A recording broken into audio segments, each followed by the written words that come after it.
Hello, this is Educatedcollins, and today I shall be bringing you my educated guide for Control Warlock in Arena. Let's get started. This first pick is a quite easy pick for a control player. While Pit Lord has the stats of the new Hungry Dragon card coming out, dealing 5 damage to a Warlock is much more critical than summoning a random 1-drop, making it not a top tier card for the health valued control playstyle. Being rushed down is a real concern for control, and that card becomes counterproductive most of the time. Paladin Arena has become one of the best classes to play in the meta at this moment, making Blood Knight much more valuable in this current meta than ever before. An easy pick in my eyes. Dread Inferno has always been a top tier card in Arena. It's even more valuable as a control player, allowing us to trade up easier and deal with alluring 1/1s and 2/1s that an opponent may have. Another easy pick here. This pick is somewhat hard because all the cards are below average quality. I decided to pick Mogashin Warden over the other 2 cards because this card gave us the biggest stalling potential and life gain. The Patriarch can only tank 4 damage, and the Drain Life, despite being able to take out a 3/2, can only heal for 2. Mogashin Warden's potential to tank 7 damage is why I picked the card here. This pick was quite easy for me as a control player. Having a Hellfire is very important as it allows the player to deal with early rush and unexpected board states. So when compared to the other average cards, for a control Warlock playstyle, Hellfire was easily the pick here. This next pick was another easy one. Heal is extremely critical for a control Warlock. Having heal allows the deck to tap freely and recover from early rush. Healbot's one of the best cards for a control Warlock draft. Also, when compared to the other 2 mediocre cards, this was a no-brainer. Yeah! Doomguard! This card is amazing regardless of what style you play. Doomguard is almost always top tier, but I would say that this card is better in a rush deck, but in the control style, this card's also very useful for burst and removal. An easy pick here. This next card is one where I could have realistically picked wrong due to my playstyle.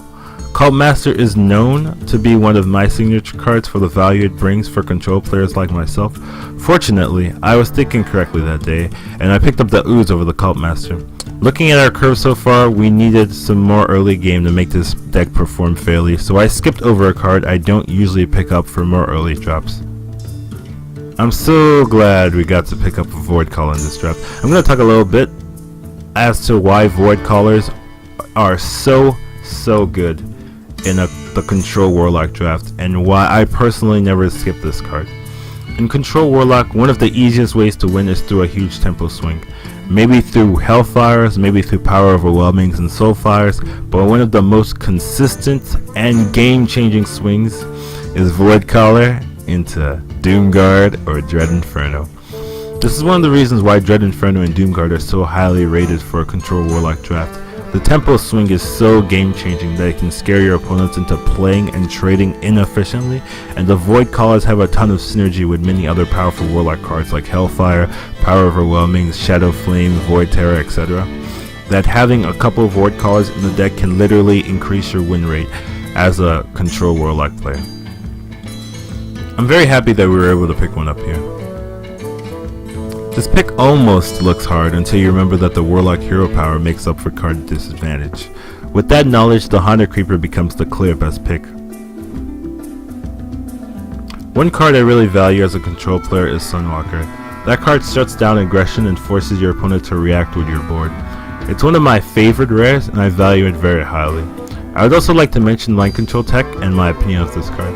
Mind Control Tech is very useful as a control player with removal, as it allows you to play greedy, allowing your opponent to establish some board presence. After they establish that board presence, MC teching one of your opponent's cards and then using AoE on what's left of the opponent's board can be extremely game changing. While I personally do not play around this card, I understand why people do. Sunwalker, however, is the clear pick here. All these cards are of lower quality as a personal opinion, but the card that shines above the rest would be Demon Fire for me. I do not like Drain Life as it comes in on turn 3, which is usually too slow, and Demon Fire can be used to counter 3/2s, can also be used above smaller minions like Mistress of Pain, Flame Imp, and Void Walker. Demon Fire outclassing the other 2's cards makes it my pick here. Here I'd pick another Demon Fire over the Flesh-Eating Ghoul and Mad Scientist because I value the removal of Demon Fire over the growing potential of the Ghoul. At the very worst, Demon Fire deals 2 damage for 2 mana, but Flesh-Eating Ghoul at its very worst deals 2 damage for 3 mana. As a control player, when I have 2 mediocre picks, I tend to pick the card that is better in the worst possible case.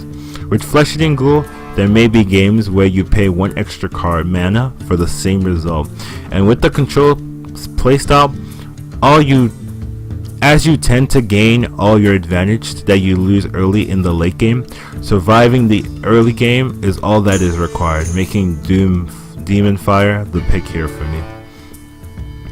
This pick was an easy Annoatron, as the Taunt and Divine Shield completely outclasses the other 2 picks in how much stalling potential it brings to the deck. Annoatron is also a mech which has its uses at times. This one is very interesting, as different picks could logically be made depending on the drafter's style. Some players drafting a more aggressive deck would look at the curve and look at the deck and feel that they have to pick the Ogre Brute here. As a control player, I repeat, all that is necessary is to survive the early game. Because of this distinction, it is actually fine to have a ton of 2s and not as many 3s, even though the Ogre Brutes and Spider Tanks from your opponent will edge out a small lead early. The advantage of playing control means that you can survive to the late game using cards like Hellfire or Dread Inferno AoE to trade up and reach a point where your late game drop clearly outclasses your opponents and will allow you to dominate at the very end of the game. This is one of the reasons why, if you have a control style, replacing a 3-drop with a 2-drop is not as critical as if you're a more aggressive player.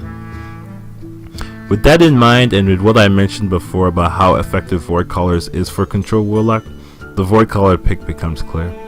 I hope this pick is easy for everyone, as Shredders for Control player is the strongest 4-drop in the game right now. It's very hard to deal with, and a lot of people do not trade into the card, letting you use that 4 damage however you want. Regardless of what style you're playing, if you see a Pilot Shredder, I recommend that you pick it. This pick may be difficult for some, but it was very clear to me. The reason why I do not value Frostwolf Warlord in classes that cannot make minions is the fact that as a control player, there will be some games where I'm always behind until the late game. And if you do not have the ability to summon minions, Frostwolf Warlord at times will be a 4/4 for 5, and that is unacceptable. Stranglehorn Tiger is protected from removal and has the ability to trade however you want. It's a very top tier card in the meta right now, and it was an easy pick for me. This pick was somewhat difficult for me, as my greedy control mindset made the big drop very valuable in my head, even though my curve did not need an Ogre and would very much like Trog for the 2-drop. When you play control, you have to realize when you're drafting too greedy, and when having that consistent early game is more important than the value card. Knowing when to be greedy and when not to be greedy truthfully comes from experience, but here the Stone Splitter Trog was picked over the Boulder Fist. This next pick was an easy look harder.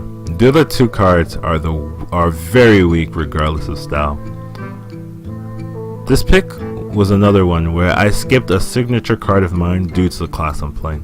Since I'm playing with the knowledge that our hero power will give us card advantage, I decided to pick the stronger card over the draw engine and go with the Yeti over the Cult Master.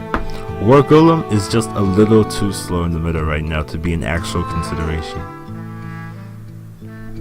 As for rares, Sunwalker and Argent Commander are one of the best to see, so when compared with situational cards like Pint-Sized Summoner and Jeeves, the Argent Commander blows the competition away.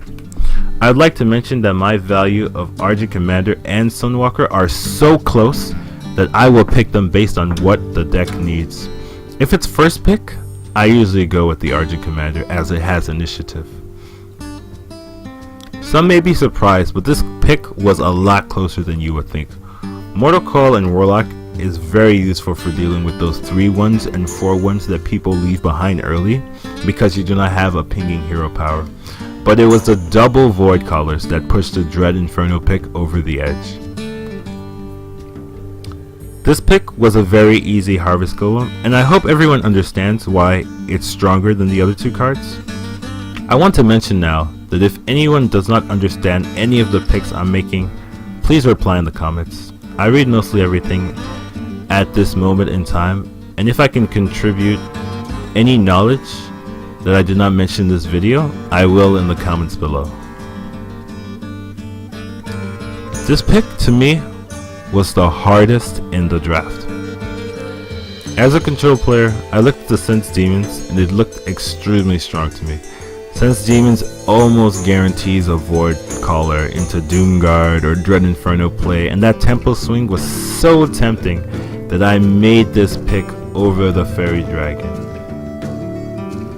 It was extremely difficult. I went with the Sense Demons, but I want to mention that if I could see all of the draft from the very beginning, I would have picked the Fairy Dragon here.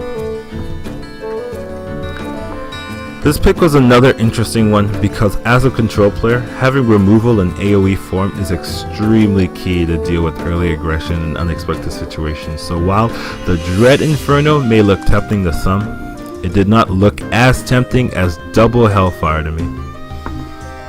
Double Hellfire makes dealing with early aggression more consistent and allows us to make greedier plays. I really do not like Voidwalkers as they die to a 3/2 body for free, and as a control player, drafting cards that have the potential to die for free is taboo. So this was a very clear Shattered Sun pick up, as we needed more 3s in the curve. To me, this was a clear pick as I value Abusive Sergeant extremely high. As a control player, leaving behind a 2/1 body while allowing a smaller minion to trade up is extremely relevant at every stage of this game and is one of my favorite 1-drops for control. If you're wondering about the others, it would be Zombie Chow, Worgen Infiltrator, and Clockwork Gnome. This is the third Cult Master that I've seen in this draft and the third one that I've skipped. I've mentioned before that heal is extremely relevant in Control Warlock as it lets you tap freely and lets you deal with rush. So this was a very easy Earthen Ring Farseer pick. This next pick is the reason why I feel my Sense Demons over Fairy Dragon pick was incorrect. I would have loved to pick up Demons here, but 2 Sense Demons would most likely clog the deck and it would be a lot less useful than having a single one. I wanted one in the deck considering our Demons were of top quality, but if I knew we were going to have the option of another one, I would have picked the Fairy Dragon earlier. I want to mention that while I think the Fairy Dragon over the Sense Demons would have created an overall stronger deck, I'm not saying that I made a mistake or my drafting was incorrect. Drafting is unique because you cannot predict everything you're given, but with knowledge comes skill, and being hard on myself allows me to analyze my plays and improve as a player and a teacher. So while others may not think much about messing up, I have to in order to stay relevant in this ever-changing arena meta. I picked Dark Light of Pain for the draw over the subpar 4-drop like Ogre Magi. This is where I get really excited about the picks as it may differ from what you've learned from other streamers, YouTubers, and friends. Yeah, I went with Force Tank here, and that may surprise some of you, but as a control player, I love forcing Force Tank. It's one of the biggest, tankiest, and annoying late game minions in Arena.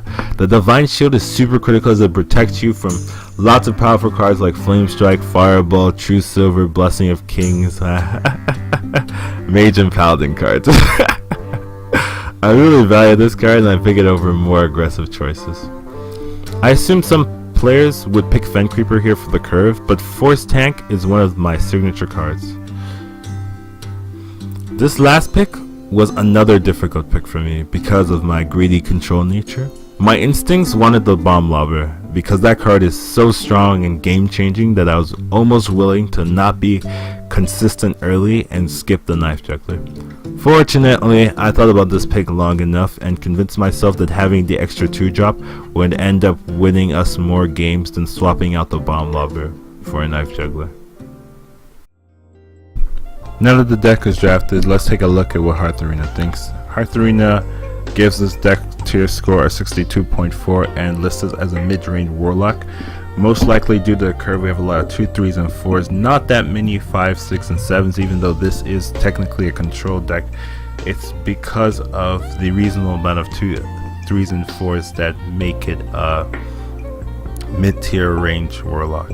In the deck coverage, we have a ton of reach, a ton of survivability, and a ton of card draw, which is very common for control decks. The large amount of mechs and demons is just the nature of a class, not because we are playing the control style. In the deck synergies, we see that we have a reasonable amount of deck synergies, but actually this is quite low for me personally. I usually have pages full of synergies, which is just how I draft personal wise. Thank you guys for watching this video. I can turn off the educated teaching mode. This is actually part 1 of a Reddit guide I'm working on this week. Let me know the feedback, see what type of things you like, and watch some of my other videos. Have a nice day, humans. Whoop, bump, yeah.